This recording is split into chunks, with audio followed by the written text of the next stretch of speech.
अब हम बात करेंगे 2025 में गठित हुई समितियों के बारे में। तो देखो, सबसे पहले तो हम बात करते हैं थोक मूल्य सूचकांक के आधार वर्ष में संशोधन करने के लिए किसकी अध्यक्षता में 18 सदस्य समिति गठन किया गया? तो प्रोफेसर रमेश चंद्र की अध्यक्षता में। ठीक है। महाकुंभ भगदड़ पर किसकी अध्यक्षता में समिति का गठन किया गया? तो यह हर्ष कुमार की अध्यक्षता में। समान नागरिक संहिता के लिए समिति का अध्यक्ष गुजरात ने समिति गठन किया है, तो रंजना देसाई। ठीक है।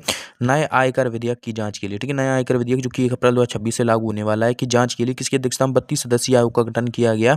तो यह वैजंत पांडा। ठीक है। इसके बाद नीति आयोग द्वारा किसकी अध्यक्षता में एम्स दिल्ली के आधुनिकीकरण के लिए समिति गठन किया गया? तो यह है पॉल की अध्यक्षता में, वी के पॉल की अध्यक्षता में। इसके बाद आता है छात्रों की मानसिक स्वास्थ्य संबंधी चिंताओं को दूर करने के लिए किसकी अध्यक्षता में राष्ट्रीय टास्क फोर्स का गठन किया गया? तो ये है भैया रविंद्र भट्ट की अध्यक्षता में। केंद्र राज्य संबंधों को समीक्षा करने के लिए तमिलनाडु ने किसकी अध्यक्षता में समिति गठन किया?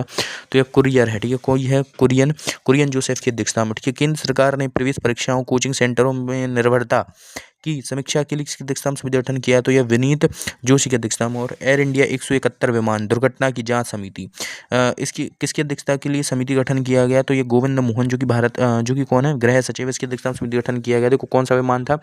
बोइंग 787 ड्रीमलाइनर जहाज था, जिसमें 241 पैसेंजरों की क्या हुई है, मौत हुई है। इसमें गुजरात के पूर्व सीएम विजय रूपाणी मार गए। अहमदाबाद टू लंदन यह फ्लाइट जा रही थी। इसके बाद वर्ष 2026 में पहला अखिल भारतीय आय सर्वेक्षण शुरू करने के लिए किसकी अध्यक्षता में विशेषज्ञ समिति गठन किया गया? तो यह किया गया भल्ला की अध्यक्षता में। किसकी अध्यक्षता में किया गया? भल्ला साहब की अध्यक्षता में किया गया, सुरजीत भल्ला। ठीक है। सुरजीत भल्ला की अध्यक्षता में।